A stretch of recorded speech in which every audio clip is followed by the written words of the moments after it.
Attention, please. Eastern Airlines Flight 19, now ready for departure. Welcome aboard the Walt Disney World Express monorail. Now, ladies and gentlemen, we're entering the vacation kingdom of the world. There's enough land here to hold all the ideas and plans we could possibly imagine.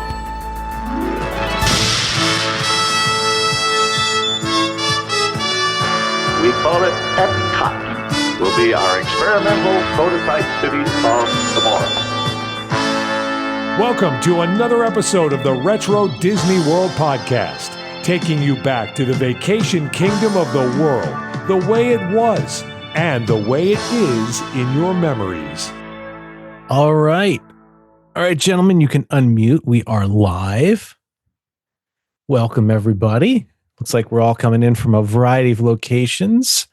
And welcome. This is episode 100 of the Retro Disney World Podcast, the official podcast of the Retro Disney World. And we're doing a special live edition tonight. We're on YouTube.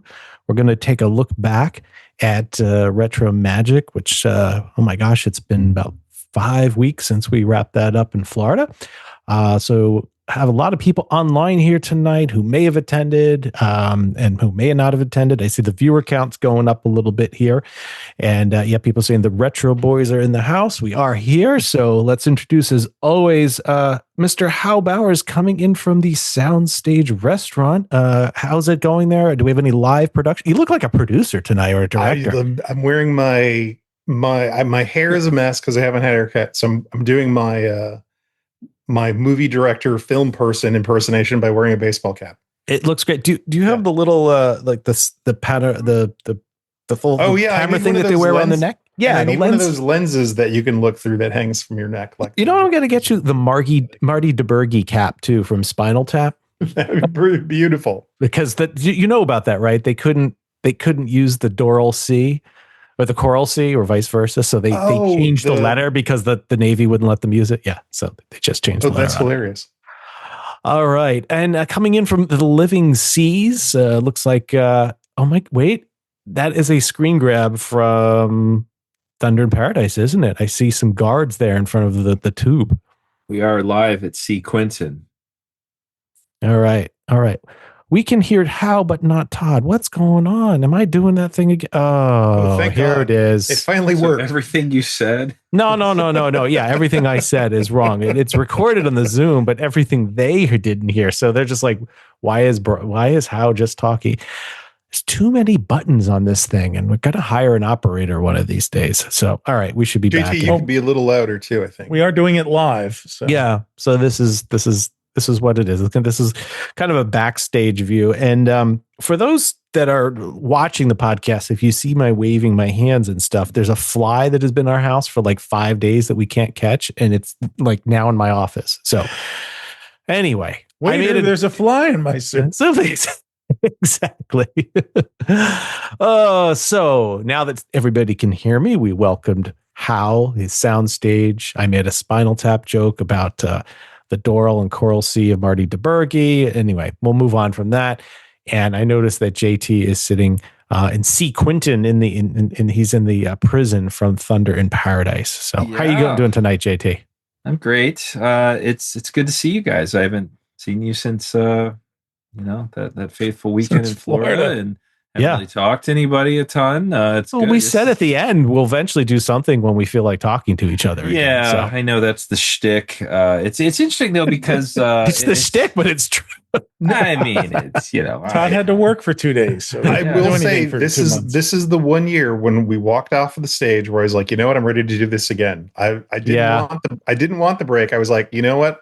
Let's roll right into the next one. And then what's the next city? What's the next city? Are we on our way to Cleveland? We need shirts with a tour on it, I felt very similar, and I have to give a shout out to everybody who helped us. There's so many names. We're going to name them all tonight. We're going to name them all. We'll go run through the whole program again. It'll be like Romper Room. With a little mirror. The mirror. Yeah.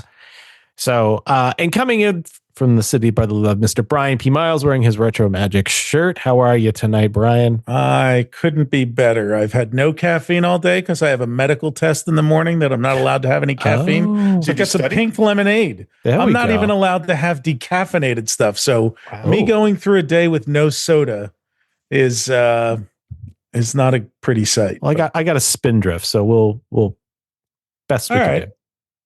Isn't that a boat? Spindrift? No, that's is it? Is it a boat? I don't know. This is the pineapple sparkling water. It's really good. Okay. All right. So as you can imagine, this is episode 100. We're going to JT. What are you drinking? As long as we're we're filling time here. I have a Great Lakes Christmas ale. They're out. Oh, the Christmas ale already. I'm drinking a Zinfandel from the Rombauer Vineyards in California. Nice. That's like perfect. I feel like at this point, since JT's drinking the Christmas ale, I have to do the turnaround and look at that. Today. Won't get decorated for a while, but the tree is up. So that's good. It's a start. It's the beginning. It's beginning to look a lot like Christmas. It is. Don't do that. That's the worst. That is the worst Instagram caption. Every suburban girl. It's beginning to look a lot like Christmas when the wreath comes out or something. I'm doing it. You got to. No, don't do it, JT. Don't do it. I'm gonna get a menorah just to counter that, and I don't know, whatever the candle thing is from Kwanzaa. I need to get one of those too, so I can represent the Unity candle. The Unity candle. I got to represent my people. Do it all. Well, it's good to see everybody again. Yes. Say hello. We will have a Christmas party too in like 6 weeks on YouTube. So. Yeah, it's funny because everybody watching, what are we up to now? 98 people. You're kind of watching us reconnect in real time. We haven't really said much to each other. So this is you're joining us too again. If you were at RetroMagic, it's all of us getting back together again. So I've added the little music here for you, Brian. I don't know if it's coming through on your end. I can't hear it. Yeah, it's going to hear on YouTube. I got a little begin to look like Christmas coming in. Oh, well, the song's all right. Okay. Which version? I just hit Spotify here. It looks like it went to Mr. Bubble. Mr. Bubble. Yeah. Mr. Bubble? Mr. Blue Bay. Oh, Mr. Bubbles, yes. I didn't know he did albums too. That's amazing. What a range. That's right. So I don't know if Zoom is even recording this, but this is just for the fun of our listening audience. I like the Dean Martin one. Oh, well, if you have to edit this and it's not there, then you can throw it all in. How's that? Okay. We're going to get a copyright strike now. Thanks, Todd. Yeah, we already did that. Hello, everybody. Anyway. Yeah. Hello. So, all right. So episode 100. Is this officially 100? It is officially. It's the official 100. We have more than 100 episodes, but it's officially the official 100th episode. That's crazy. That's very exciting. 101 it is next, and it's 102. So wait, so the next one will be a giant failure because it'll be 101 in Disney lingo. That's true. That's true. It will be. It will be. And it's supposed to be about Tom Sawyer Island. So look at that. That's perfect. That's perfect. That's what we have on the docket. Speaking of that, did anybody catch in our opening film for RetroMagic? I kind of timed the keel boats and Tom Sawyer Island and the Liberty Bell all at the decrescendo of the music where it's like wah wah. So that was partially on purpose. I could hear the tears in the audience. Yeah, what happened? I remember in the vein of that, when we first did our first event at the Living Seas Pavilion, and you put in that picture of Horizons being demolished. Everyone just went, like the groan from even the fish in the tank were like, they were. We lost our neighbors.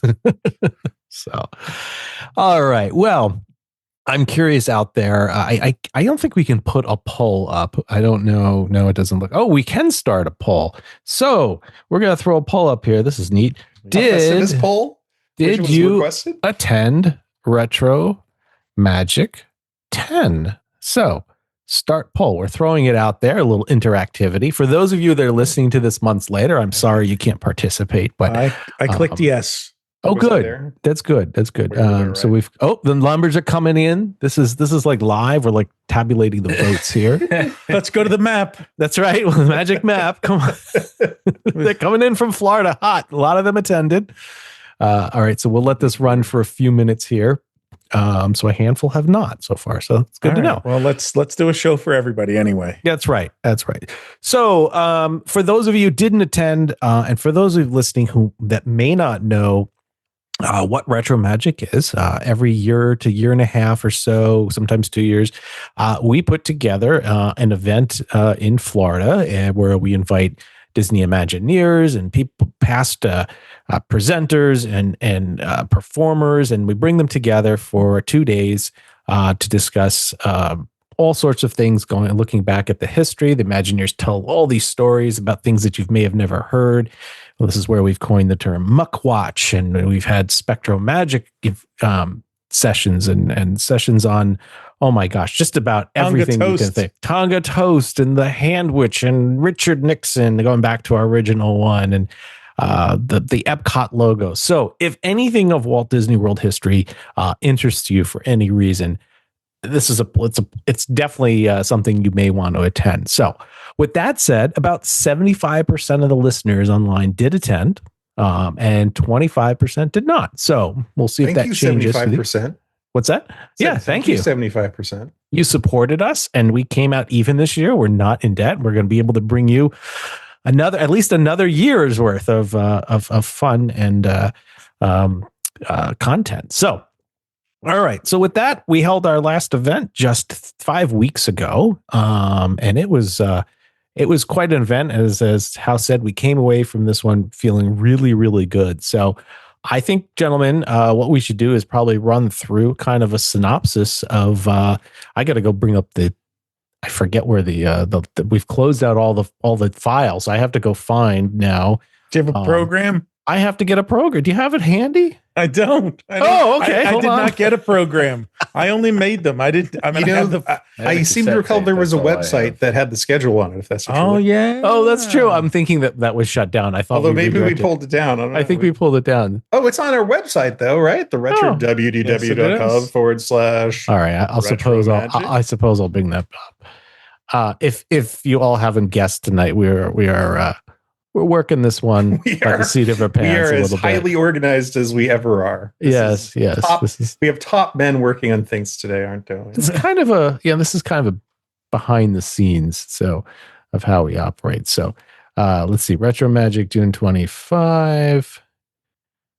Yeah, that tells us to go there. So I can pull it up, but all right, here I do have it up here, gentlemen. I'm going to drop the link into Slack for you. So I'm impressed with the people that hang out with us too for an hour as we banter, fix audio, and try to put this all together in some They're just waiting for the good stuff. That's true.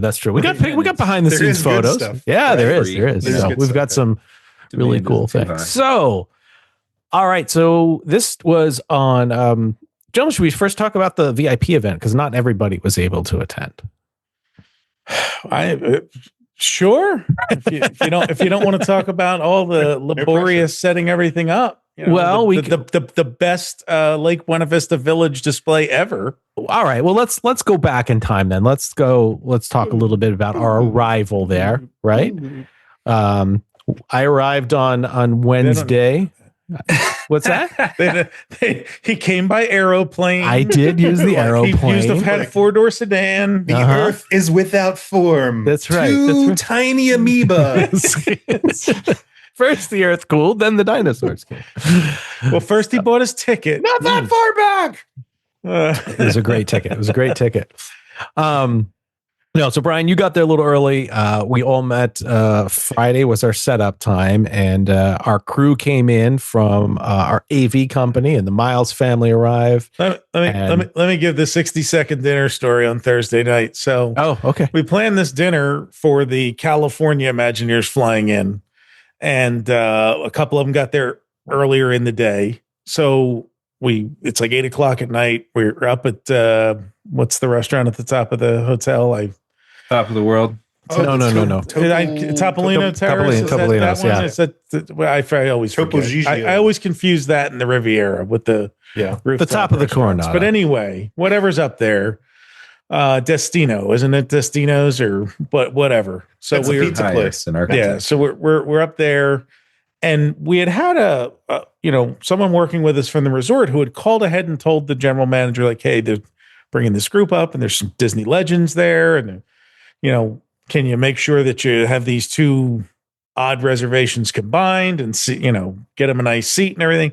Well, we get up there and it's packed, and they put us like in the middle and like the loudest table in the dining room. Like we're all just staring at each other like, could you pass the milk, please? Yeah, it was loud. So as we sat down, Todd points to like the VIP glass wall dining room and says, is there any chance we could sit in there?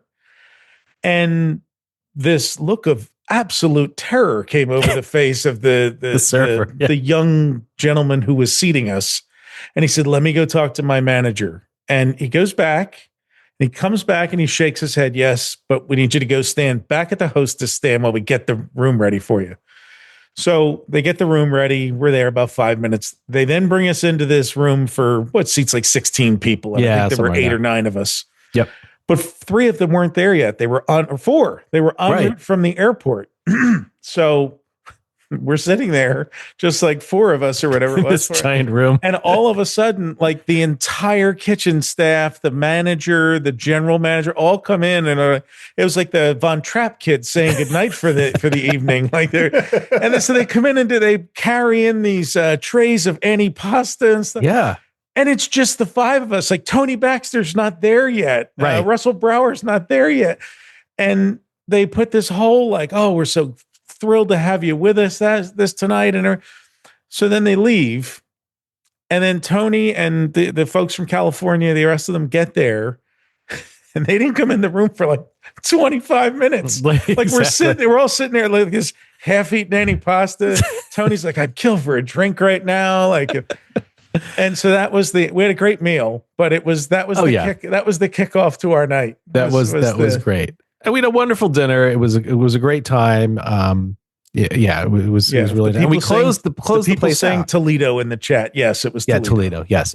I remember we left and then they were kind of like peeking through. It was like 11:30 or something. Like, oh yeah, we should probably leave. And I think they were sweeping us out of there. Yeah, we were so that was great. Thank you, Brian. I forgot about that. It was a lot of fun. So it's all the anecdotes, Todd. Yeah, it is. So we got down there the next morning. Now, many of you may or may not know, we had a lot of challenges with audio and electrical outlets and AV this year. And I have to give a nod and a special thanks to CCR, who did our AV this year, was able to work with us and give us a great rate. And I understand that they were born on the bayou. They were on the bayou, exactly. Ain't no Senator's son either. So, but they did a wonderful job, and the Miles family got there early, as did all of our volunteers to start setting up. Yeah. And I think we were pretty much set up in record time, where I left midday feeling very confident that everything would be ready to roll the next day, and real big shout out to everybody that helped us. Yeah, we had to be out of there by about 3 on Friday to be able to shower and dress for the VIP event that was at the Living Seas Lounge, which was a grand success. It was our first chance to see Kim Murphy reunite with his Imagineer buddies, and I guess we should start off by talking about how awesome Kim Murphy is. Oh yeah, that was so. There was a funny moment before we led up to that. So let's talk a little bit about the event at the Living Seas, and then I'll get to the funny Spinal Tap moment. So for those of you who didn't attend the VIP event over at the Living Seas, we had a nice spread of cheeses and fruits, and then we had a buffet dinner. And we had an open bar, and so people start streaming in, and we've got Tony Baxter, and we've got Tom Morris wasn't there yet, but Tim was there. I think Russell Brower showed up, and then Tom Nabby, and I get this panicked text from Tony Baxter, and it's like, can you help us out? Because he was helping Kim Murphy behind the scenes with Brooke and a few others to get Kim Murphy into the building through the back access, because Kim can't walk a long distance, and we wanted to get in the easiest way in. So he's telling me where he is, and he's like, you have to go to the back door of the lounge and come through this other door. And I'm like, what are they talking about? I have no idea. So I speak to our hostess there, who was helping us, our planner. And I said, do you know where in the building this is? So she goes, oh, I think it's on the other side of the conference room. So we go through the conference room. And as gentlemen, as you know, that leads to the larger room where we had Goofy. Yeah. So we go through 2 doors, and all of a sudden she and I are on the roof looking out down. Right. So obviously they weren't there. We went back the other way through a couple corridors, and finally, literally, we opened the door, and there's Tony and Kim standing at the top level of the Living Seas Pavilion, up near the top of the escalators. And there they come in. So it's kind of like a Spinal Tap, Rock and Roll Cleveland, with everybody walking behind the scenes. Yeah, the best part about that was Stacy from Disney turning to you and going, I didn't even know we had an entrance on this side. Yes. I didn't know you could get in from here. It shows you what kind of Mickey Mouse program we're running here, because, Todd, when you went out there, Lily and I were already out there waiting on Kim. We were back there. On the other side, yeah. On the other side. No. We went out on the roof there. We went down. Oh, you were? Yeah, we're out there, and I go, they got to be here somewhere. There's only one way. So we start walking around the entire pavilion, and as her and I are going, the cast members start to notice us. They're starting looking. I'm going to Lily, just act like you know what you're doing. Don't look at them. Don't make little eye 10-year-old girl, look like you know what you're doing. And then we go around another corner, and there's a full-on Disney employee in a complete scuba outfit. He finally stops us. He goes, are you guys guests? What are you doing? And I just go, we're at an event. This is really weird to explain, but we're looking for somebody. I know where I'm going. And he's like, okay. And then we went back, and I go, we got to get out of here. We're going to get in trouble. Actually, Todd, I think the part of the story that I love that you left out is that Tom Nabby called us from the Coral Reef restaurant. Saying, that's right. Where are you? Where are you now? And we kept trying to find him. Yeah, and we already had a table down. And he ordered an appetizer, I believe. Yeah. And if people have park admission, it's very easy to get in, but it's challenging, much more challenging now, to be able to bring a lot of people in backstage, or even bring items anybody. In. And anybody, just so we had to make some special arrangements to get the special VIP gift and Banks things like person that. who stole Buzzy. Yeah, exactly. Huh? So.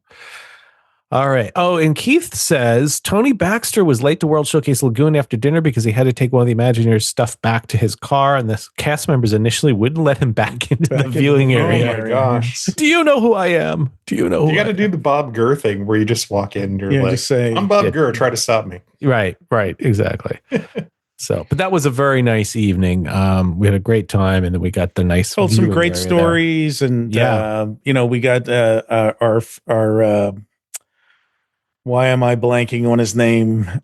Jim Caskill. Jim McCaskill, who ran the pavilion there and opened it for United Technologies, kind of gave us a little sneak peek in the back rooms and was telling us some of the history of what went on there before people arrived. And it was really, it was a special night. And the fireworks were a nice addition from Disney to give us that viewing area. It was a really good viewing area.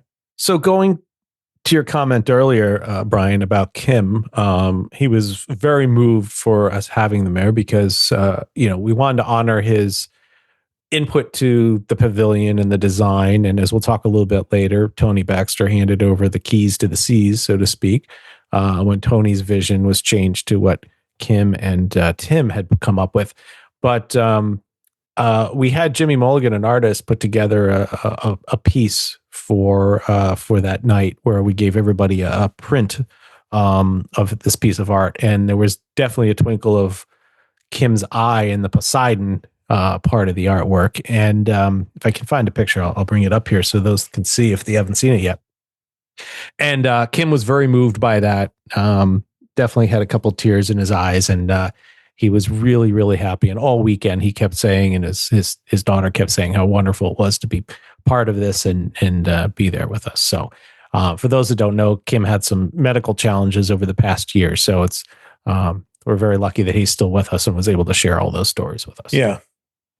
And JT and I found out the right answer to something that we have gotten wrong on the podcast over and over again. Never happened. Which was the name of the Jewfish. And I forgot what it is now. So what I know, I do too. That's right. You came up to me that night and said his name wasn't Norman. It's not Norman. And you told me something else. It was another N name, wasn't it? Now I'll have to ask Jim McCaskill that his wife is the one that told us. His wife. She's great. What a delight that woman is, by the way. I'm just going to say. Okay, Bunny says, I can't believe we forgot it. Her favorite part was when Tony Baxter wandered over to our table and started telling us that Star Wars and The Wizard of Oz were the same thing. That sounds like an episode in itself. So, oh my gosh, I don't know what that is. But gentlemen, I remember when they met the Munchkins in Star Wars because of the Jawas, right? Those are the Jawas, the Ewoks, and the Ewoks, and we represent the banking guild, the banking guild, and the little guys who ripped the droids apart at on Cloud City and Empire Strikes Back. Yeah, those guys. Another item, gentlemen. I don't. No, you guys weren't there when this happened. So we met with Stacy, the Disney Stacy. We have a Stacy on our team too. And she escorted us into the elevator. And Jim McCaskill gets in. He goes, "Do you know this is the most expensive elevator in the world?" Oh, yeah. And I said, "No, tell me the story." So he says that when United Technologies was building this, they only wanted the best. And this elevator goes maybe 1-2 stories maximum, right? It was some ridiculous like $85,000 elevator at the time, or the $1 million. Fish's name was Orson. Thank you, Kathy. Orson. Matthews. Oh, there we go. The fish's name was Orson. Very well. Anyway, some ridiculous design elevator that was supposed to go over 60 stories, but they put it in there anyway, and it was ridiculous, but because they only wanted the best. So whether it's not the most expensive, it's probably the most expensive for the distance that it lifts people. So it's totally overkill. It was. It's huge. It's like putting the new ZR1 motor in like a a commuter car that drives just 5 feet every day. It's just absurd. It is. It's just absurd. It's huge. It's brass. It's mirrors. It's all sorts of stuff. But then apparently all the mechanics are just like over the top of it too. So, yep. But so anyway, all right. So with that said, let's move on to the next day. We kicked off a little ceremony with our opening video. And as Brian pointed out, I was in a very stressful situation, not family or anything like that. I was getting very stressed at making this opening video. And Brian and Hal and JT are like, just reuse the same music as last time. I'm like, oh yeah, that's a great idea. So we had it custom made for us. Yeah, so why not use it? So I reused it, and we do have another version of that song actually that's very good too. Is it the disco version? The dance remix? It's the earlier version, which we thought was the theme from Retro WDW. It had a little. I think we initially thought it had a little too much "Happily Ever After" type in it, but it's still really, really good. So. I was stressed because I had no butler. Oh yeah, I did not get a butler this year, but that's okay. We didn't need one. Went really, really smooth. Todd, I have a picture of me holding your suit jacket, so I was basically your butler for like a. Oh, you did. That's true. Oh, okay. All right.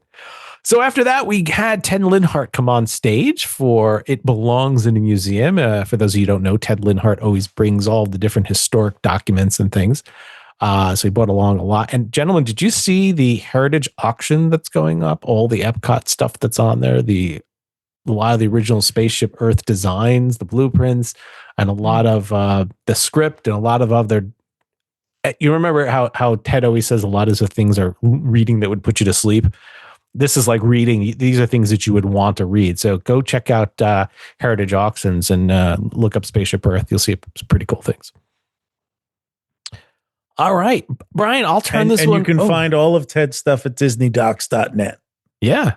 Yeah. It's almost as good as seeing it in person, but there's more. Yeah. The only way to see it in person is to come to RetroMagic. That's correct. Or if you go to Ted's house. If you can take him out for dinner, he might let you come see it. I don't know.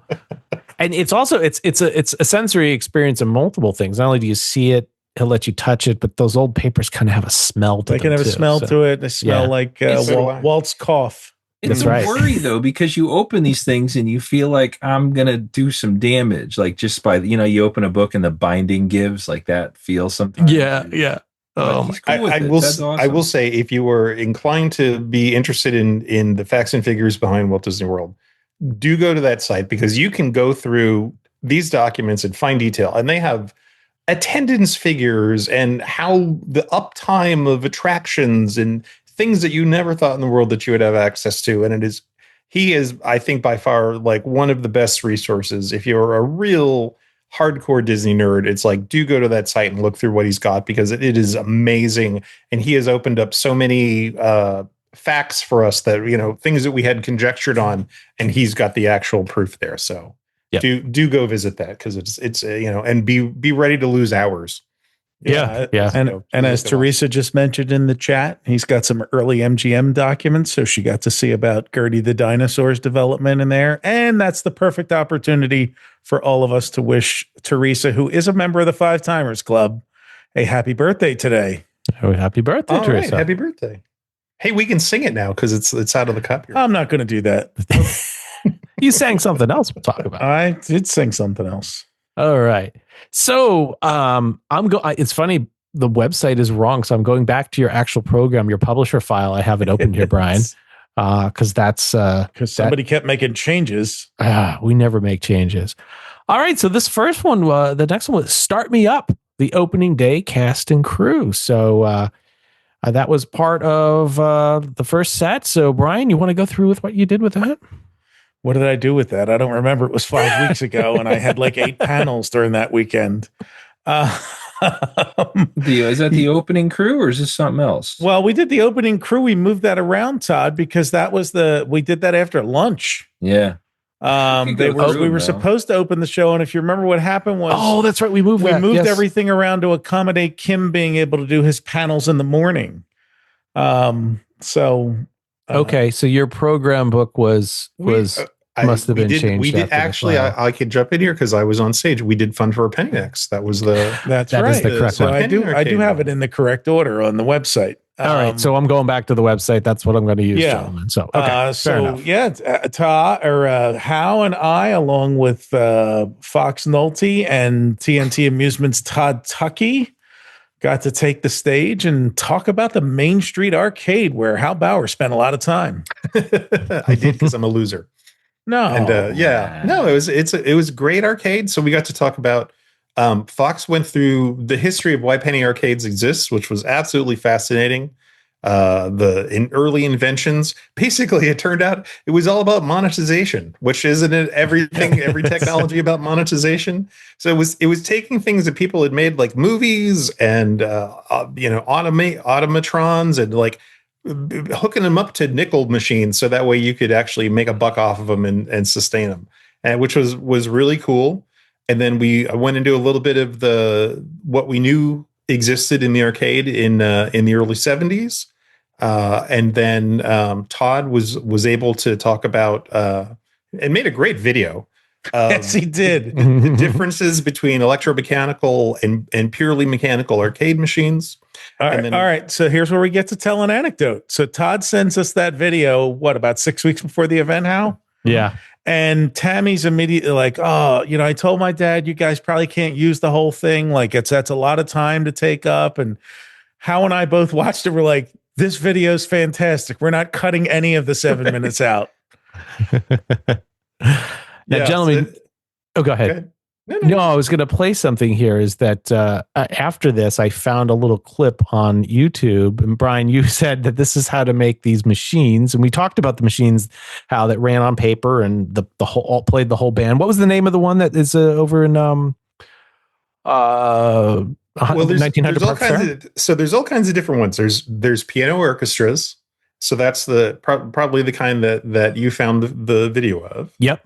But there's all kinds. There's Nickelodeons. There's automatic banjo machines. There's a whole bunch of different kinds of music making machines that people invented back in the day because bands were expensive, and so these replaced having physical live bands. And this is before records.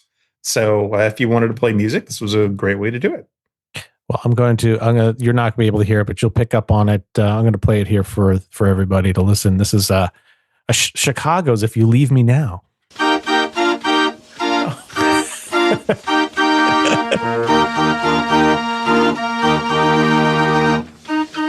Sing along, Brian. I know you know the word.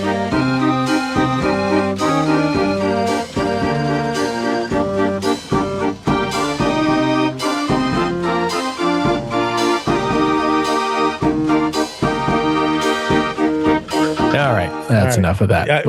Todd sent us that the other day, and I said, oh, wow, somebody's figured out a way to make those things actually not completely annoying that you don't want to take a sledgehammer to them and putting familiar music on them. The interesting thing is that's not the only thing that gentleman has put on there. The other one that he added in, hold on, let me get it here. He's on Facebook called the Mechanical Music Man, which is really interesting. And he's got a number of different songs. He's got Daft Punk Get Lucky, which is love hilarious. That song. Yeah. Well, we'll play a little here for you too, just in case you need that.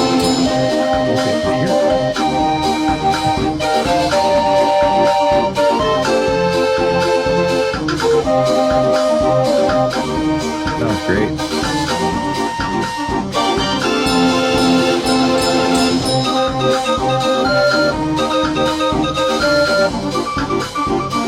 There we go. And after that paper ran through, you need about 20 minutes to reset for the next one.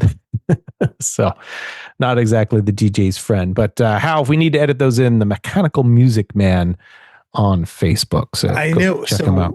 Right before we went, I got an email from Andy Park, who did a version of It's Fun to Be Free as part of that project, which was absolutely fantastic. Oh. So we need to put that out so that way people can hear it. They were kind of sent it. I said, could we ran it in the in-between stuff, but of course there's so many things going on.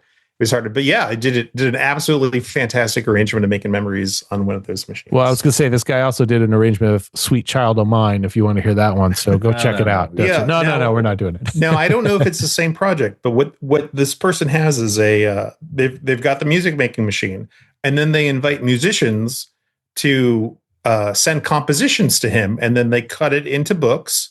And so they have arrangers that live all over the globe, sending in music for this guy to play and record on his thing. Oh, cool. Hi, Lily, number one RetroMagic staffer there, waving to us. All right. And somebody says the gentleman's also on YouTube. There's YouTube. Andrew. We got to say hi to Andrew, too. Yeah. Is he coming up through the tube? Yes, he is. He just came out of the surface. They ran into the scuba guy, and hi, Andrew. Andrew. He's fading in and out. Yeah.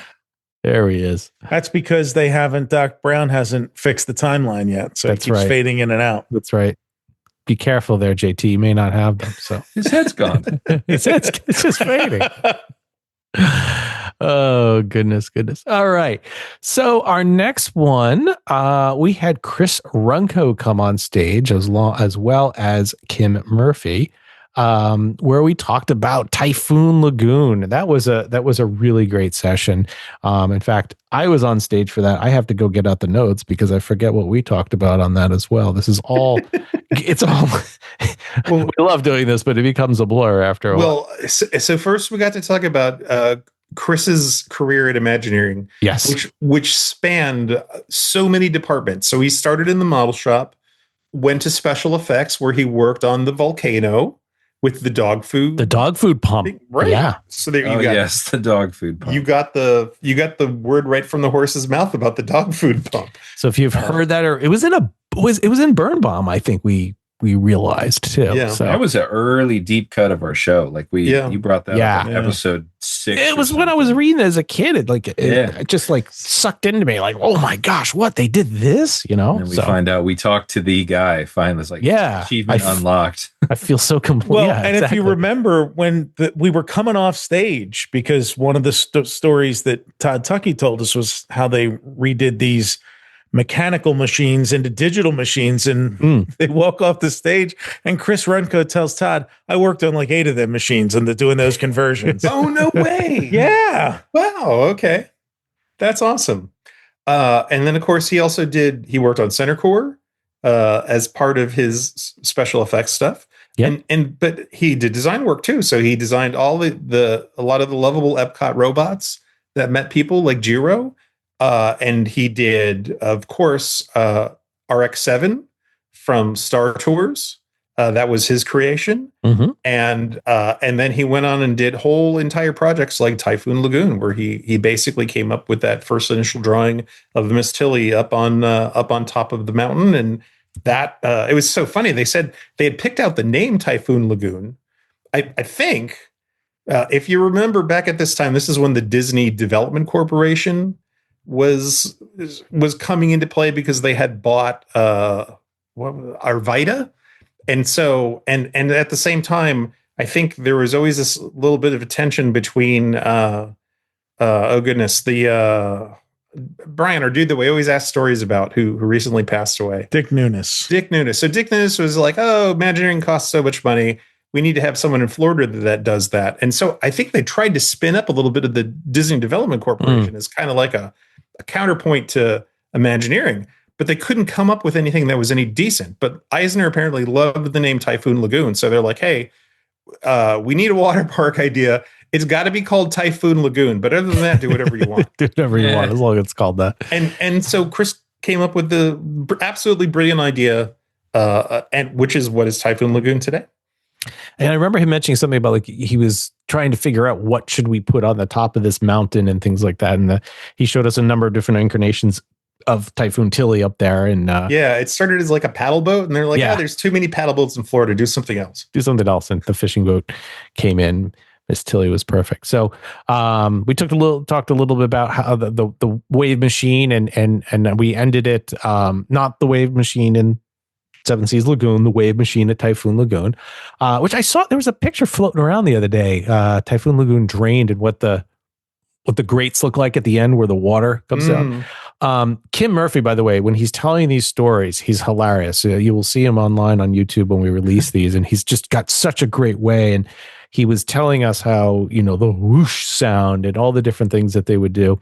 And also Chris, the day before, we got it into movie night. We forgot to add it to the PowerPoint. He went there and swam and took his camera with him and is like, cowabunga, dude. So that was a really, really good session. So you're going to want to watch that. They were a lot of fun. Yeah. Yep. I'm going to end the poll here, gentlemen. Just so you know, did you attend RetroMagic? Has settled in at 65%. Yes. 35% no. Solid. So a number of people here that weren't. So I'm glad they're one point short of the required 2/3 majority. So that's we're just going to end the show right now. Good night, everybody. Thank you. So help me for something in the chat, Brian, because I know you know this. What was the name of the robot that was in Rocky? That was Jiro. Yeah. No, I'm sorry. Sico, Sico. There we go. Thank you. Jiro was the gray one with the floppy arms that went Yeah, over. Jiro and Jiro. You could buy in a catalog, wasn't he? Yeah. Sico, you can still rent. If we ever do an event in the Northeast, we can get Sico. But Sico doesn't look like the Rocky 3 Epcot opening Sico anymore. They've changed his look. Isn't it Rocky 4? Yeah, it is Rocky 4. Okay. Yeah, it's the one that's the not, Rockies. Happy birthday, Paulie. Yes, happy birthday, Paulie. Yeah, I have the action figure in the other room. He used to be in a bunch of other TV shows, right? Like he would just show up randomly. Yes, he was available for rent, and if you needed a robot in your movie or TV show or special, he was the guy. That was like they were ready and willing and able to travel, and they had a functioning thing, and they could make it talk, and they sent the controller with it, and so they should have done Sico and the Man. That would have been a great 70s. Sico and the Man would have been a great 80s sitcom. Compute this. Compute this. Next, we had Start Me Up. So here we go. That was the next one on the list here. Was this our opening day crew one? Start Me Up. According to the website here, Start Me Up was the panel of opening day crew for Walt Disney World in 71. So we had Steve Baker, Dr. Gloria Hardy, Jim McCaskill, Martin McCarthy, and Tom Nabby. Boy, that was a lot of fun. And it was a lot of fun, first off, because Todd, we didn't know what a treasure Dr. Gloria Hardy was. Oh, absolutely. She showed up with her husband, and they had, blueprints, and they were aerial it was aerial photography that was on these map type blueprint papers, and they showed up, and there were some markings on it and circled and things like that. And we're in the green room, and he's just unraveling this stuff, and like, we want you to have this. And Brian, you're lucky enough you had the big scanner. We were able to scan the wide format scanner at my office, so I was able to scan the stuff in. But they knew we were doing the monorail panel the next day, and we lost one of the monorail guys to illness. So unbeknownst to me, Tom Nabby invited Gloria Hardy to be on the monorail panel too. And when they showed up that morning, he comes in with a full monorail costume, like from whatever it was, 1978. It was the early one because I had the cereal bowl helmet, if you will. Yeah. Whatever you want to call that. So it looks like something you need cereal out of. Yeah. So what a great panel. So she talked about, she had started in the Grand Prix and oh, that's right. Worked a bunch of attractions in the Magic Kingdom, worked over in Epcot and Custodial, was on the opening team for Splash Mountain. Yep. And was also on the opening team for Animal Kingdom. And then she ran Disney University, the training program, both in California and Florida, until she retired after, I forget what the number was, but it was, 40 some years. So a wonderful find, great storyteller. She will be back at a future event. Oh, absolutely. Steve Baker, who was instrumental in putting together all of those corporate partnerships at Epcot and the dual Concorde landings, which he told a great story about that you can, when we release the video, you can watch when Dick Nunes told him to get the German Concorde. Jim McCaskill, we've already mentioned, but what a great storyteller he is. And he, started off, he was the first audio animatronics engineer hired in Florida and based in Florida. And so he worked on the animatronics before moving eventually over into the corporate lounges in Epcot and spending the last years of his career at First United Technologies and then MetLife with the Wonders of Life Pavilion before he retired. And he and his wife is Lori, who Hal mentioned. I mean, they're just great storytellers, and they know everybody. It was like one big reunion weekend. And Martin McCarthy, who had done 50 years of merchandising at the Walt Disney World Resort, wonderful. I mean, Martin told, I asked him, like, did people really buy cuckoo clocks and like sets of china and stuff? And he said, yeah, they actually did. And I'll tell you, so here's a little thing I didn't know that I like to, sometimes I'll admit it, Hal, that I don't know everything about these old timey things. I always thought the flowers in the flower market were real. And he's like, no, they were silk. They were silk bunches of flowers. He's like, we sold silk bunches of flowers. That's why they looked so good on every film. That's why they always look so good. Like all of them were silk? He just said they were silk. People really bought silk flowers. I'm like, well, that would be why they were 25 cents a bunch instead of. Yeah. I had no idea. I didn't know either. Yeah, he talked to us about Sid Cahengas and stocking those different stores. And so that was a lot of fun. And yeah, Brian said more Martin McCarthy. We probably do need to have a little more time with him just to kind of talk about more of the merchandise and how it changed over the years, and just a lot of fun. Yeah. So a funny story about that panel. The panel starts and I had to go into the green room for something. I forget what it was. And I go back down there and I look over, and hanging up is the monorail outfit, the costume. I'm like, oh no. Did you try it on, Todd? I didn't. That would have been. I should have walked out wearing it. That was it a ladies' costume or a men's costume? A little tight in the seat. It might have been a little tight. So I walked out there with it and brought it to the backstage and make sure that we got it up there. I'm like, Gary, got to get this up on stage. So hopefully nobody caught that. So that's funny. Rob says they asked me if they should bring the monorail outfit. I said, sure. Yeah, bring everything. Bring it, as we said, bring whatever you want, anything you have. Yeah, we're not going to say no. So, all right. Let's see. Were you up for this? We Love the 90s was the next one with Paul Osterhout. I was up for this. Yeah. So Paul, oh my gosh. So and Tammy was up there with Tammy, you, right? yeah. And Tammy, Tammy's online too. Tammy's going to correct everything I say. That's wrong, which is good. Watch the chat carefully. Yeah, I'm gonna side eye the chat as I talk to make sure I hit all the details. So Tammy was actually the person that brought Paul to us, because he has been on her show several times, because he has worked on, oh my God, everything. Yeah. In the so 1990s. Much. He's another one to bring back for hundreds of stories. Yeah.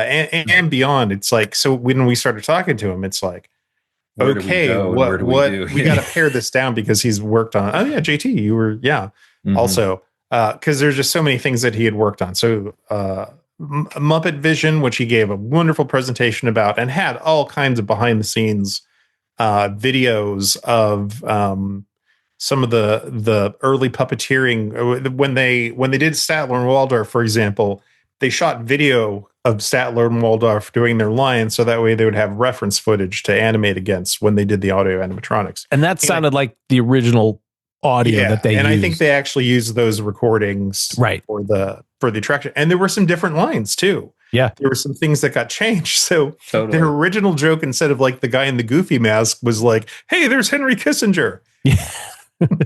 Which apparently didn't make the cut at some point. I wonder probably why. Because he murdered all kinds of people. Yeah. I don't know. But that was absolutely wonderful.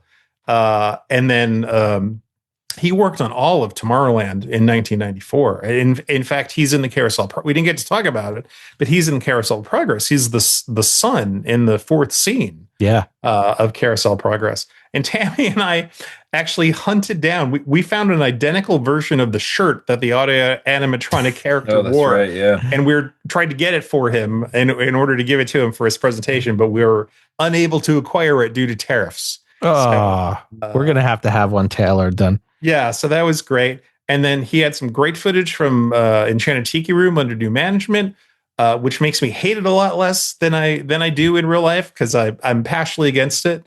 But I understand why they did it. And he had some behind the scene footage where they had brought back, the original actors in order to recreate their parts, which was great. And they were together, which you would have no idea. They were in the recording studio together, which was wonderful. And it was great to see Thurl Ravenscroft and Wally Bogue and Furton Bully. I think, did I say his name? Everyone will correct me if I said that incorrectly. What a great thing. And Jerry Orbach, who looks super duper young at that point, to do Pierre. So that was great. Paul, wonderful guy. We're having him back again, because he's just he's done too many cool things. Yeah. So and don't forget, he bought the stick with him, the 3D stick from Muppet Vision. Yeah. Yes, and actually, Bunny points out. So there were some tests at the end that they showed for the Iago figure and some behind the scene thing. There were things that I don't think we appreciated sitting in the theater that audio animatronic did, because they really tried to inhabit it with squash and stretch. So there were things that I think the figure did that we just didn't really appreciate at the time. Yeah. It was quite just showing how much they did to sculpt that and make it true to the figure was. But then the mechanics inside really great stuff. Yeah. I mean, there was one thing of just like this kind of shape of, the rough body shape where it moved around, and it like, that is phenomenal. Like, what a great thing that it was. So yeah. The Iago figure was fire. That's right. You're absolutely right in the chat. So so the great session. He had tons of behind the scenes, like I said, photos and things, because he's hung on to stuff. And he brought his entire collection of like project T-shirts from the 1990s to put in the Lake Buena Vista village. So he had the production jackets were great stuff. I asked him, how do you get the jacket versus the T-shirt? He says it was all based on how much time and your level and the different things that you did on it, kind of dictate whether you got the jacket or the tee or something like that. So that was kind of interesting. Yeah. But how we kept you on stage forever. Yeah, because Russell Brower came on stage. So he did. And we were lucky to have Jeff Crawford on stage with us. And I'll tell you, I am not worthy to be on stage with a human being of the quality of Russell Brower. What a phenomenal guy. You know him and you know his work from Epcot Center.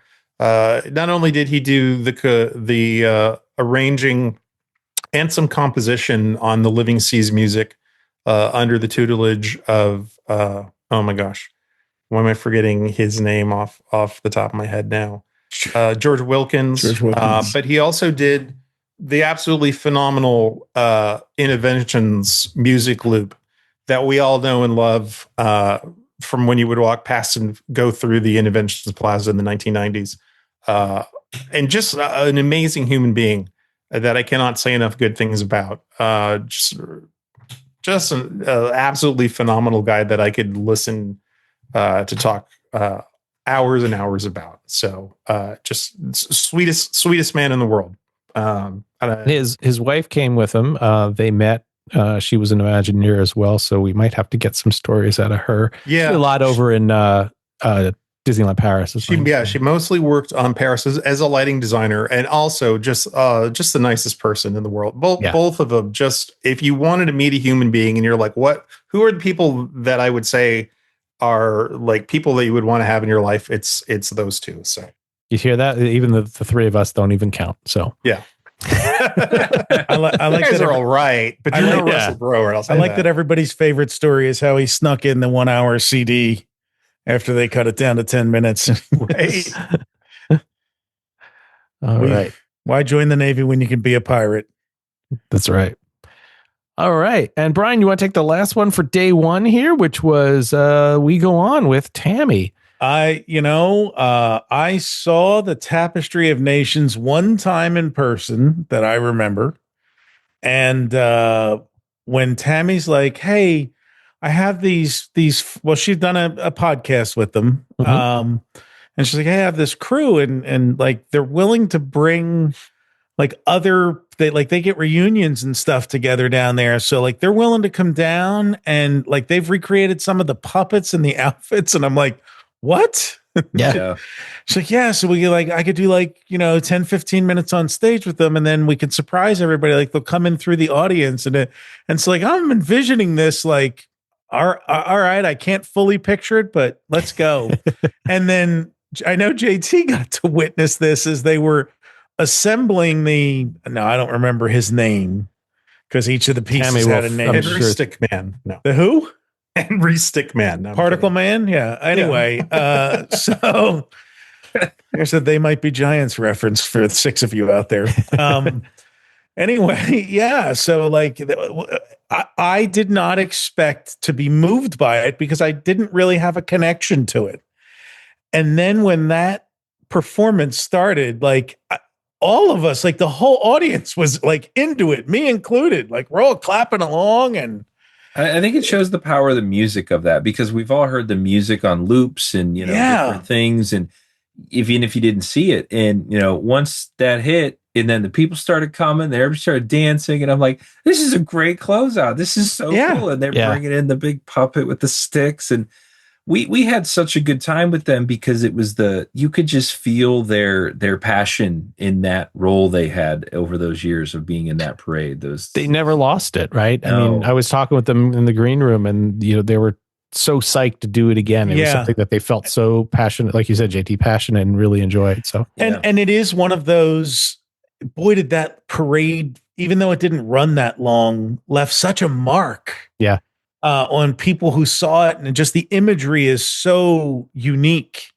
But I remember watching that, and when it wasn't a long panel, but Lillian talking about, she said she couldn't put her finger on it. She just knew that for that group of performers, even though a lot of them have worked at Disney for decades after that, or have gone on to work at other places, for some reason, that particular show and production, it was like a seminal moment for all of them. And it has stuck with them more than the other things they've done with their life since then. And I mean, we all hopefully have experiences like that, where it's just like that one job or that one thing you did that, that killer catch you made the high school football game that you live on for the rest of your life. Particle Man. Yeah. So it was actually Hammerman. Hammerman. There we go. You can't touch that. Please hammer it. Don't hurt him. Yeah, they were great to work with. Big thanks to them for coming out and doing that because I mean, they came down on their own for the most part, and to be in the show, to perform again together, and then they have like little mini reunions and get-togethers. So it was awesome that we got to be, part of their reunion, and they got to be part of our event. Yeah. And Tammy once again knocked it out of the park, brought the house down with her rendition of that song. Our official, what do we call her now? I don't even remember. Our official music director. No, Jeff's our music director. Tammy's our entertainment coordinator. Head of entertainment. Planner. Yep. All right. So we all broke at that point, went to dinner. And then we had something put together. Such as it could be called if you ate in the Coronado Springs food court. We apologize. That was it was interesting. I did go that evening. I ran over to Three Bridges, which was nice. I got a cook there. Food's good there. I have to say this. So I guess, gentlemen, this is the Butler moment. I don't know what happened, but let me whoever paid for Todd's dinner, thank you. Go F yourself. The rest of us were hungry too. Yeah. I had a cheap bill at the pool snack bar. You could have paid for mine. I was just sitting there. A couple people came over from the event. They sat down, and before Next thing he knows, it's get whatever you want off the menu. It's all, no, it was after we ate. We asked for get him the lobster off the menu. Get him the lobster tacos. Remember the gold key? Well, you get it again, buddy. I didn't know what was going to happen. We were asking for the bill, and then somebody took care of it. I'm like, it's all taken care of. All taken care of. So whoever that was, thank you very much. I really appreciate it. So we only had enough money to go to one bridge. I had all you did the Three Bridges. Well, Brian did 3 the night before, so he's fine. He got it. No, I did 3. I think it was the night I got there. Gary that's right. It was. Yeah, camped out at the bridge. So, JT, correct me if I'm wrong, but we went over to the you were over at the pool because I came over and saw you guys, and I think we all got food poisoning. I didn't. Or at least I did. Did you really? No. What'd you order? I think I had the same thing you did. I had gosh, I had like a wrap or something. Yeah. I had why can't I think of what it's called? It's like where you take the two things, you put the stuff in between, and you fry it. Two items. Wait, I want to hear how continue to describe. Yeah, wait a minute. And I also want to. I'm curious if you got sick. It's a quesadilla. It's a quesadilla. Okay. It's a quesadilla. The dang quesadilla. Yeah, wait a minute. I don't think I got what was that from? You made it on stage. Isn't that Napoleon Dynamite? Yeah, that was. You made it on stage, okay? Was it short-lived? I don't know if it was like Montezuma's Revenge or something. Yeah, it was Montezuma's Revenge quesadilla. Oh my goodness! No kidding. I'm sorry to hear that. What did your kiddo eat? Did he have a quesadilla as well? He, I think he had the chicken fingers and he hated them. Well, it was the pool snack. He only ate the fries. Then he I hit. So you guys know a third party does the food court at Coronado, but Disney does the food in the ballroom where we had our delicious breakfast, and at Three Bridges and at Toledo. So,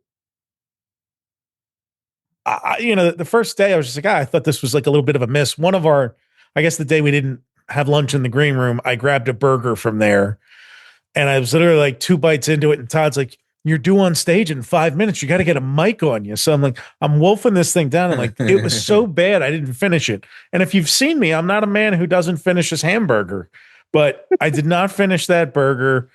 I had movie theater quality. That's not a compliment. Nachos one day. And then the breakfast I picked up for myself on Saturday morning on the way into the green was, I don't know how you screw scrambled eggs up, but they did it. And it was another thing I just threw out. I was like, all right, I don't want this. Yeah. So I was not a fan of the food court, but I had the wrap one day. That actually was pretty good. It was acceptable, I will say. We discovered the make your own nacho platter. Oh, that was chef's kiss right there. Is put whatever you want. The kid must have loved that one. Oh yeah. We got it twice. I think it was great. I did. Like I said, I got them the one day. I got the nachos, and it was movie theater quality. I think the problem I had was I do have Todd McCartney level taste on my tortilla chips now. Like, don't just open a bag of Tostitos here. Yeah, you want the fine ground corn. Yeah, good masa. Maybe some white corn or some blue corn. Just eat it. And move on. It's nacho chips. It's nacho chips. So we all had the break, the food, and then we moved into the event that almost didn't happen, but then it did, it was a huge hit. It really went off well, because I remember we were proposing this before, because just so everybody knows, obviously everybody's exhausted, but we're really exhausted at the end of the day, and because it's not just about putting on you going up there on stage. It's also thinking and making sure that it goes off the way that you want it to and looks the way, and you're worrying about did somebody food, and bless Brooke and Stacy. They're always coming over to us and keeping everything on target, and it's a lot to think about. So the last thing we really wanted to do was get back up on stage for a movie night.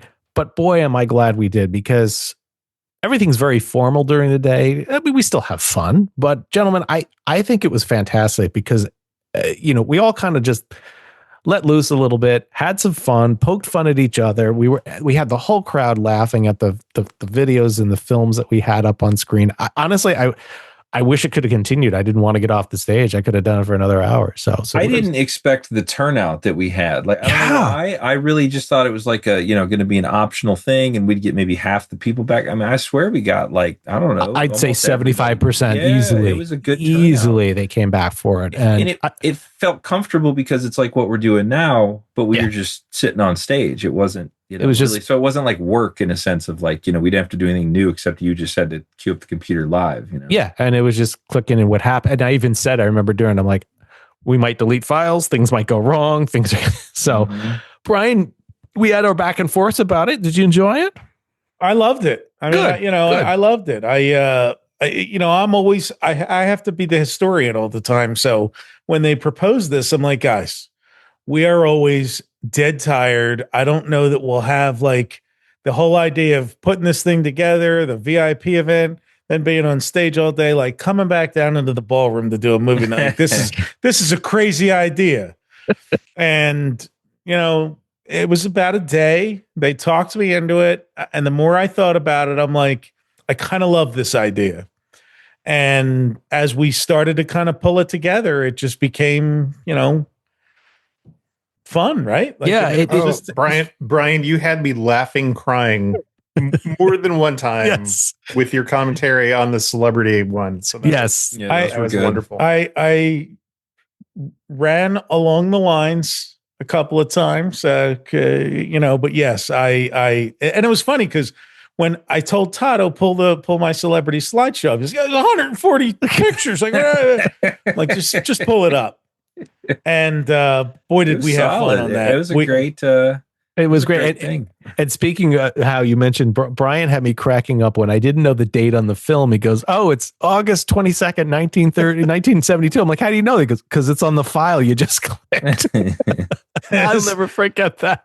And Todd made a dream of mine come true unknowingly by doing his special intro for movie night. I did do a special intro for movie night. So for those that weren't there, Brian and I we both watched The Love Boat very often, and I'm on season 9 now, and it's terrible, but earlier seasons were better. That aside, as I said on stage, when you see a logo with a 1 and an O, you're like, I gotta put celebrities in here, and I gotta put ourselves into this. So I made this opening movie night. I literally stacked my film on top of the Love Boat opening film and went frame by frame, making sure that the timing all matched.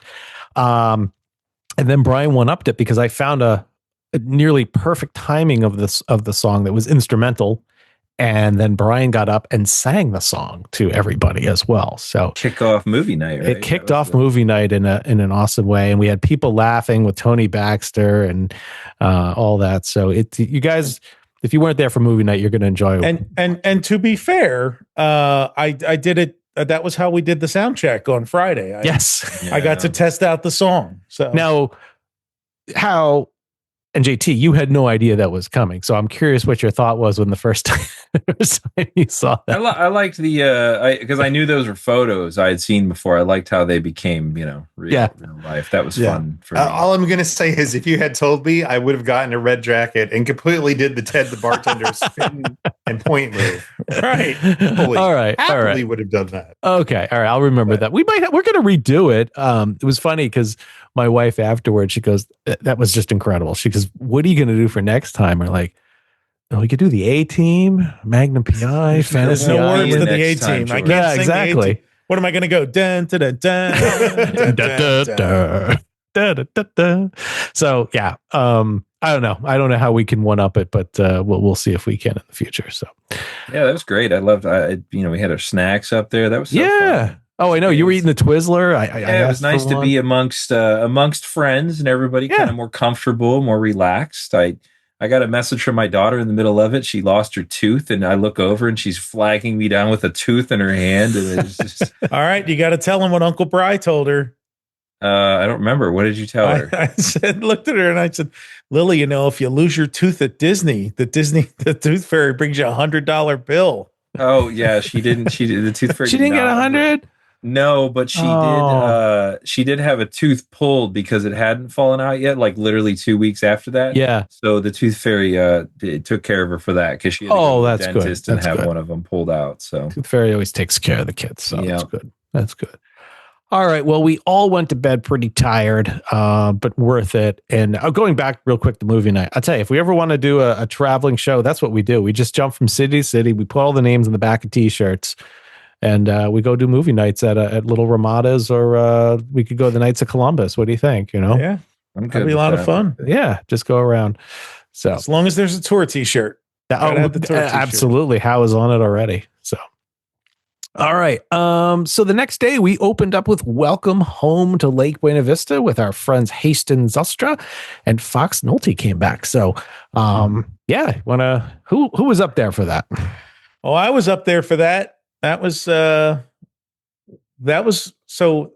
started of, we wanted to do a panel on the Lake Buena Vista shopping village, and nobody knows more about the Lake Buena Vista shopping village and the townhomes and all that than Fox Nolte does. So that was actually the origin of Fox Nolte's invite. Was I had reached out to her and said, hey, would you be willing to come and do a Lake Buena Vista panel with us? And she said, sure. Then when we published the list of intended panels, she emailed us and said, I went in on the Main Street Arcade panel too. And I said, sure, absolutely. Come on in. Water's fine. And then Haston reached out to us and said, hey, are you accepting submissions? Because I'd love to talk about my townhome community and how it relates to Lake Buena Vista. So the panel both of those panels kind of assembled organically. But she came and our job was made a little bit easier by the folks, Michael and Jeff Crawford over at Progress City, because they had just done an episode like a month before RetroMagic on Lake Buena Vista Village, going through basically what we did for part of our panel, which was going store by store through what was built down there, giving a little bit of the history, but also adding our snarky comments to, it was like a celebrities at WDW Junior panel, as we got to go through some of the absurdities there. But one of the best things about that panel was, as we're talking, looking at Jim McCaskill and Tom Nabby and some of those older hands who shop down there and who, nodding along or adding their commentary to us from the floor, like, hey, I bought suits at Sir Edward's Haberdasher, and Jim McCaskill telling us he lived in the townhomes for like 2 or 3 years, that United Technologies paid for him to live there when he got divorced. So it's just like, it was a fascinating panel to talk about, and to see all those folks that were around, like when it was built in its heyday, in its first incarnation, like share stories with us. So it was wonderful. Yeah, really good one. Really, really good one. Brought back a lot of memories for me having stayed there too. It was just like, oh my gosh, the history that Haston went into of how where he lives is tied to that company was crazy. So yeah. That was really, really neat. So, we got to use BJ Major's picture at the Light Bite. That wonderful picture of her outside the Light Bite. Yep. So thank you, BJ, for that. It looked good. So, all right, and let's see. Then I was up on stage after a quick break with Tony Baxter. So we did Ask Me Anything, and prior to putting this together, we had solicited for questions and dial in and give us a audio question for Tony. And the funny part of it is that we were still getting questions for Tony the day of, and we have to prepare for this. So we really appreciate everybody writing in, but we did have a limited time, so we did about 4 or 5 questions or so that we worked with him on, and we picked some things out that we thought would work well, and then he picked from those. So it went over really well, and then we really got into he has 3 major types of presentations that he normally does. Wait, can we just stop for a second? Hasten in the comments. Yes. That Tony Baxter grabbed him after the panel and said he lived in Santa Ana as a kid and lived in those townhomes for a year. Oh my gosh. And would go to Disneyland on his bike for $5. That's crazy. Look at that. Just goes around. What goes around? That's crazy. So Tony went through these questions, and like I said, Tony has like 3 big stories when he goes out and tells things, and we've had him do 2 of the 3 now. 1 being Journey into Imagination, 2 being all of his things on the seas, and 3 being his plan on the land. We haven't had him do the land yet, but that will be coming. So he went through his design and his thought process on what the seas should be. And I'll tell you what, gentlemen, if that was ever built, it would have been quite a thing, with the seas parting and you walking with water falling on each side and Poseidon and all that. So it would have been something to see. So, and then as I mentioned earlier, he handed the keys of the seas, as I like to coin it, over to Kim Murphy. So we invited Kim Murphy up on stage, and they did a little back and forth banter about, handing it over and what Kim envisioned. Tony left the stage, and that brought us right into our next session, which was with Tim Delaney and Kim Murphy. But so essentially they went through the entire design of the Living Seas Pavilion, from talking about the building of it, the construction of it, and the design, and how they had to change from what Tony did and what they wanted to do. And it really showed the whole, from Tony's concept all the way through what was there on opening day. We got some great clips of Kim Murphy swimming in the tank that he sent us for the these little animal clips that they did when Animal Kingdom opened. So he got in there, did some scuba diving, and narrated a lot of different things, which was great. So, and I think something that Christine says, Tony is amazing. I was impressed that he sat and listened to all other presentations and seemed to really enjoy them. Really cool guy. He is really, really nice to sit there. You're absolutely right, Christine, and listen in. And he's, really, I couldn't ask for a better Imagineer to be there. I mean, just the way that he interacts with everybody, he never says no. And I think that's some of the things he tends to stay a long time and talk with a lot of people. And I'm glad that everybody enjoys that. So, but he is very respectful of everybody's time, and he's very interested in all the other stories. Because as he says, and a lot of Imagineers said this to me, they worked together and they worked on different projects and knew each other, but they never were able to really share these stories all the time, and never went in depth, and never even knew about some of these stories that are being told. So I think that's pretty cool to see. So, all right. Let's see where after that. Oh, Brian, you're up. We went to the monorails. Went to the monorail. JT and I took us back up on and they reversed it this week too, huh? Big news. They're running alongside each other now, just like in our films. Did it go back? Was it just a test, or is it? I don't know. I mean, does anybody know? Last I saw, they were running side by side. Okay. Well, you'll be there next week. I will be there next week in short period of days. Yes. Yeah. So again, thank you to Tammy Tuckey, who had this group, a slightly different group of guys on last year or the year before. Maybe it was even the 50th anniversary year. She had the opening monorail crew that Nabby had put together, and he offered to do the same for us. And we swapped out one guy. So part of the prep for this was, I said, listen, I don't really need to talk to these guys ahead of time, because they did this show. I've seen the show. I know what their stories are. I've read enough of, I've read Tom's books and all. So I'm like, okay, I'm ready to do this. And then we lost one panel member, Bob Woodham, who just wasn't up to making it, and we're replacing with Gloria Hardy 24 hours before we went on stage. And I discovered when I was on stage, like 3 of the stories I had prepared I guess were Bob Woodham's stories, because like I would bring them up and then look and they'd all stare at me like, well, I don't know anything about Lawrence Welk, and I'm like, you told the story on Tammy's Somebody podcast. told us. Somebody told us about it. So, but it was a great panel. They had a lot of fun up there, and it was really fun once Gary got to come up and bring the monorail costume from Dr. Hardy and show it off, and then have them all kind of critique it, and because they all hated those costumes for 20 years and talking about the indent on their foreheads and from the cereal bowl hat. Yeah. I forgot it was this. It was this one, not the other one. I'm not even thinking here. So yes, but yeah, I was referencing. I referenced it in the wrong section. That's okay.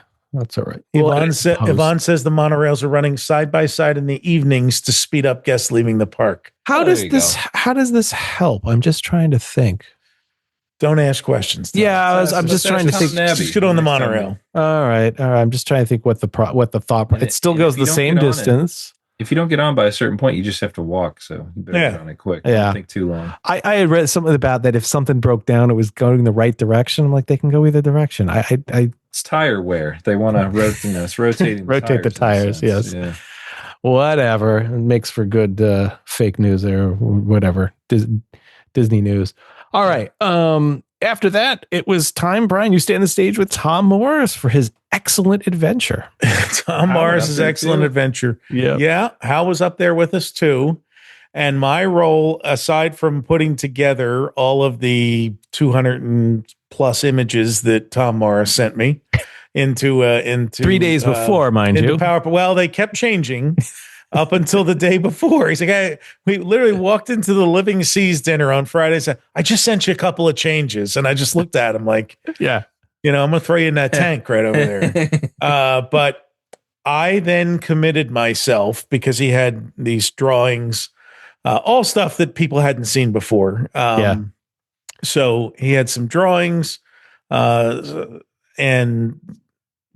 different inspiration, park layout stuff, things, the early park layout map, a bunch of those things that he had put together. And then he had these 100 or so, maybe less slides from the first big site walk by executives and whatnot, Dick Nunes and Card Walker and Admiral Joe Fowler and a bunch of different Florida-based guys, and so there Marvin Day. There were like 25 guys there on this thing. Oh, and a whole bunch of the people from Welton Beckett. Yeah, Welton Beckett. And so we had all those. He's got all these slides, and he sends them over to me, and I go through the process of first color correcting and everything, using my tools, and then the few things that I think an AI like Copilot can help clean up a little bit and sharpen on images that warrant it. I did that. So there's a lot of work done to it. Well, of course, all the changes he sent me were pictures. Sorry about that. Were pictures that then needed to have all that work done to them again. Because I'm like, oh my God, this is a. But I was committed. I said, he's like, I don't know if we're going to get to the site walk, which to me was the most interesting part of what he had. It really was. It really was. And I was like, listen, my whole job on stage is to keep you and Hal out of the weeds. Yep. and get through this artwork and these maps so that we can get to these slides. And we got to those slides with about 5 minutes to go. And I'm just clicking away left and right, clicking away. And Stacy and Brooke in the background. We're trying to get waving and move on. We're over time. They had everything but a little Bo Peep hook to pull me off stage. And I'm like, I am not leaving this stage until we finish going through every one of these. Oh my goodness. So true. So true. It was hilarious. It was hilarious. So it was good though. We had a good time. So we took a little break. And then it went into this was fun. The Imagineer Lightning Round, which Brian had this idea because a lot of the Imagineers submit us. They're very excited about this, as we are. And they send us, they're like, oh, I want to talk about this. And Tim Delaney had like all these other different things he wanted to talk about and his artwork. Or we want to ask them about. Yeah. Like, oh, you're here to talk about Typhoon Lagoon, but you worked on these 5 other things we want to ask you about. Right. We've got like 10 different people that want to hear about this. So it was a great opportunity for us to let them show the other things they wanted to show, artwork and things. So Tim Delaney, what all these concepts are for Spaceship Earth, that were just absolutely phenomenal. Or Epcot in general, I should say, the whole future world. The space pavilion. Which was a Circle Vision Theater turned vertical instead of horizontal, which is the craziest idea in the world. Blows your mind on how that would be. So, but Tony Baxter was up there for some things. I think we had Kim Murphy back up. But yeah, and then at that point, we wrapped it up and had to say farewell. As you say in the program, Brian, in characteristic RetroMagic style. And we had Tammy back up on stage. So she came up and we went over a lot of different things. But most importantly, the photos that we had, she brought everybody into tears. And it was really, really neat. Singing the 25th anniversary song, yes. Remember the Magic. Thank you. I'm losing my train of thought here. So, but yeah, it was great. We had a really good time with that, and I will say there wasn't a lot of dry eyes in the house. So, and again, that was one of those ones where we were 2 weeks out from showtime. Say, hey guys, we still don't have a finale. Like we had been working so hard on the panels that we didn't have a finale yet. So we asked Tammy if she'd be willing to sing that because we knew she knew the song. Yep. It's on her album, You'll Find Me on Main Street. And then I said to Todd, we had all the, I found a folder on our little NAS drive that from a prior event that had all of the photos submitted by our fans, which we've asked them to do, I think, at 2 separate events. Mm-hmm. We said, hey, send your pictures in and they'll be used at some point in the show. So since a lot of them are repeat attendees, some of the folks up on the screen might not have been there, but most of them were. So they were coming up to us, oh my God, I saw my picture that with my grandmother. And as Tammy was singing, those pictures were flashing behind them. And it was, it was a great finale. Yep. So Jeremy in the chat says, why such strict time frames on the panels? And Jeremy, I mean, it's, the guys can talk about this, but we book more than is required in people wise, like our VIPs, our panels and that. And even if our first few events, we'd go over a couple minutes, we didn't have the clock up for us to see kind of how long things were going. And you just start, 5 minutes here, 6 minutes there, it all adds up. And then by the end, you're running long. It goes by fast when you're on stage. And I mean, I'll be perfectly honest with you. We knew after the first event, we lost control of some of the panels. What worked, what didn't. Guys that stayed up there an extra clearly 20 lost minutes. control. We've lost control. Yeah. So we needed the clock. We needed a hook on stage. Us, we needed a host on stage. I didn't know what this was until we got one. It's a big digital clock that's like 1.5 feet wide. And Gary sets it for okay, you got 40 minutes for your panel and it's just ticking down right in front of you. And you're kind of aware of it.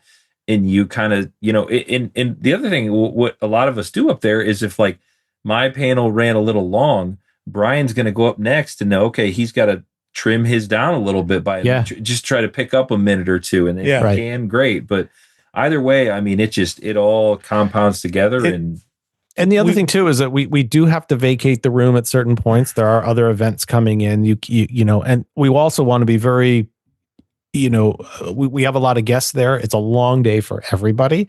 And you need to stretch your legs. You need to get up. And we learned the first time because I was most exhausted. Plus my toes disappeared that day, which I'll never forget. But we'd love to do longer, but that always increases the cost and the minimums that we have to pay to have you there, because it's not just about getting a room. It's also about spending a certain amount of money on food and other things to make it worth Disney's time. So. Right. And at the end of the day, when we're done, the folks have to sign. There's the signing afterwards. Our crew is out there breaking down the shopping village and the display areas. We have to wrap up and get all of our stagecraft packed up and back over to our archive unit down there. Yep. On top of all that, we've always done our events when they were one-day events. We did them on Sundays. And the reason we would do them on Sundays is that it made it easier for the Floridians to get there. And about half of our guests come from elsewhere in Florida. And driving in on a Friday night is not fun. So when we would do these things on Sunday, it would kind of give them all day Saturday to get themselves up to Orlando, check in. Maybe if we were having a VIP event Saturday night. Last time we kicked off Saturday night and then we were all day Sunday. Right. So when you're doing a Sunday event, what happens is a lot of our attendees who aren't from Orlando or aren't from Florida have flights to catch that night. So we know we have to wrap it up like, hey man, it's like a hard stop by 5:30 because people are booking, like JT had like an 8:00 flight that night. Yep. So that's why we have our like the time structure in there. And we'd love to do a week, but it's not. We'd still be there if we didn't have a countdown Yeah, clock. exactly. So until we get a place to donate space for us for an entire weekend with no minimums and stay as much as you want and free AV, and don't forget every hour we use AV, it's another cost too. So this isn't about just having people come in and do the AV. And as Michael Crawford said, it's all about the breakfast. To be honest, yes, it is. It's just phenomenal breakfast that we put on. Yeah, it's all about the breakfast. If we did longer, we'd have to give you 2 breakfasts and we'd have to charge you more too. So, so the donation rate would go. Second breakfast. That's right. Second breakfast. Wrong theme park, Hal. Oh, goodness. So, gentlemen, what I want to do here, we're at the hour and a half mark here. I'm going to wrap it up for the actual podcast, but I want everybody who's watching to stay online because we're going to do some visuals, and that would be very boring for those listeners listening to this podcast. Are we going to talk about our closing announcement when the big tease you gave everybody when you? Sorry, when you ran the end credits. How did I forget that? Did I go dig out the video? You don't need to dig the video. No. Go ahead. Still on the audio podcast. Yeah, we're still on the audio. Okay, tell them, Brian. You're up. Well, Todd came up with this creative way to break the news that the next RetroMagic was a backwards license plate, and when it flipped around, it said, RetroMagic, and it was a California license plate because the next RetroMagic will be in California. Yeah. We've been saying for some time that as we reach out to some of these guests who are based in California that either cannot make the trip to Florida or are unwilling to travel to Florida, that we should bring the event to them. And irony of ironies, I guess, or coincidences, or whatever you want to call it, when we were wrapping up movie night on Saturday night, Tony Baxter turned to me and said, you ought to do one of these in California sometime. And I'm like, stay tuned, buddy. Stay tuned. Yeah. So the next one's going to be in California, and a little change in the plan. The request for proposals are out now. Actually, there's one waiting for Todd to review. Yeah, you got to look at that. But it's going to be in the fall of next year of 26, not in 27. Hey, Brian, it said 27 on the license plate. Why isn't it in 27? Well, 2027 is Epcot's 45th birthday. So if we're going to do a RetroMagic for Epcot's 45th birthday, and we're going to do a RetroMagic for Epcot's 45th birthday, that means we have to get the California one done first. So sometime next fall, there's some dates out there right now that Todd has to look at. I don't know if either one of them will work. I can tell you what they are. The proposal that came in was Labor Day weekend and the weekend before Thanksgiving are the two that were pitched to us by the one facility. So, but anyway, we're working on it. We're sometime in the fall. Yes, fall 26 for those of you doing the question mark exclamation points. Yes. So we'll do our best. Hastings having everybody over to Bradford Place afterwards. That's right. We're going to take a tour. We're going to get to see the foundations. Rent out the whole complex. That's right. Yeah, why not? So, all right. Perfect ending there. So, yes, if you bought a ticket, you're listening and you bought a ticket to RetroMagic, you will certainly, as always, get our updates via email. We always blast out to everybody, just like we blasted out this tonight's movie night. So stay tuned as we get more information and we narrow those days down. So we don't know the length. We don't know when it's going to be. We do know there'll be a movie night. Tony might invite us all over to his house for all 6 of us that can fit in his room. Yeah. Fit in his theater. So, but, all right. So with that said, I want Haston to take us all to that pancake place with the melted butter. There's a pancake place with melted butter that he takes people to. Ooh. So where they just come over and pour it right over. They literally bring you cups of butter, like the way that they do in movie theaters. Like, oh my God. But it's like just melted butter. They put your pancake under a butter machine. People who visit him always go there, and I'm like, Rob, I don't care when D23 Expo is. We're different than them. Everybody's gonna have to fly back out there. Sorry, you have to go. I'm not interested in what's happening on Hulu or whatever else they're talking about. Exactly.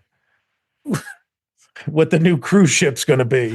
It's coming in 2032. Yeah. Oh, goodness. All right. Well, that wraps up episode 100. If you're watching, stay online. We're going to do some media presentations here. But thank you very much for listening. As always, you can give us a shout out if you can on iTunes or wherever your favorite podcasting app is. And Hal, do you have any new shirts? I know we've been busy, but is anything that if they go to retrowdw.com/support us, is there anything new that they might get? You know what? We haven't had anything new because but there's such a cachet of wonderful old things for you to explore, and there's probably 60 designs I think there to choose from. Yeah, including if you didn't get a RetroMagic t-shirt. Yeah. At the event or before the event, you can still get one. In fact, you can get I think every RetroMagic design that we've done for all of our events. Yeah. So you can have one for every day of the week. Right. That's right. Monday through Friday. Casual Friday. I couldn't think of a better thing to do than wear a RetroMagic t-shirt. Maybe we need a 3D one for Paul, just the 3D on the front. So who knows? But check it out at retrowdw.com/support us, and also pay attention to our website and social feeds.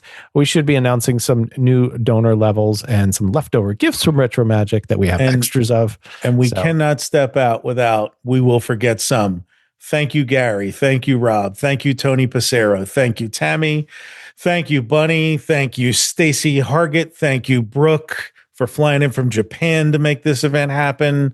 Who else? Come on. Thank you, Lily, Jason Bartell, Yvonne, Keith Buzek, who flew in from Hawaii and then is sitting there sweating with me, setting that place up on Friday. Lily, Kieran. Yeah. If we're forgetting you, I'm like thinking about Art Lyons, who brings everything there. Like just thank Miles George with the video. The Miles family, George Lenahan, Matt Fussfield. Yeah, like it's just we could not do this without that crew. That I still owe Matt for the bagels and cream cheese too. So please send us your receipts and bill. They did get eaten this time. They did. We did. He bought the right amount, which was great. So. But yeah, if you're listening, please send in your receipts. Rob's the pizza delivery lady who finally found us on Saturday. Yes. Yeah, that was clutch. That was very nice to have that day. But yeah, it was a lot of help made it happen. That's for sure. Yeah, it made everything go smoother. It wasn't just the four of us running to rent boats anymore. It takes a Millennium Village. Oh, yes, it does. Look at that. I like that. I like it. All right. With that, thanks everybody. And Brian, take us out.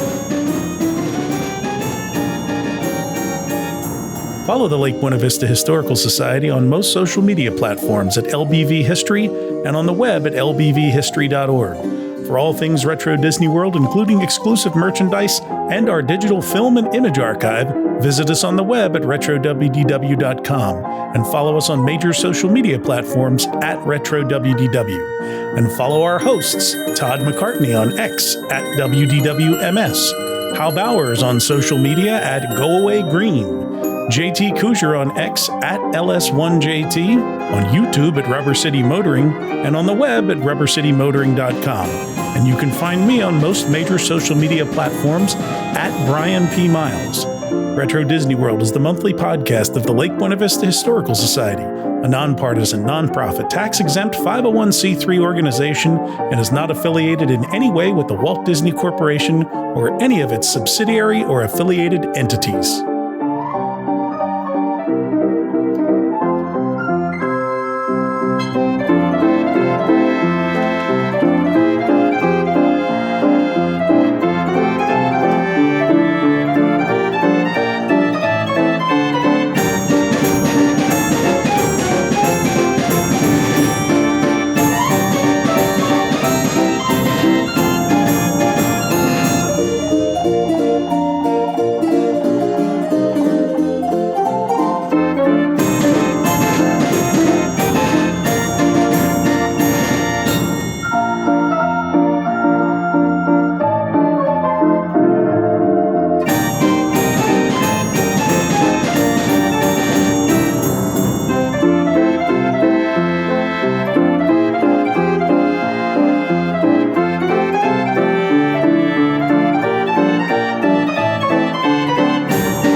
See you next time.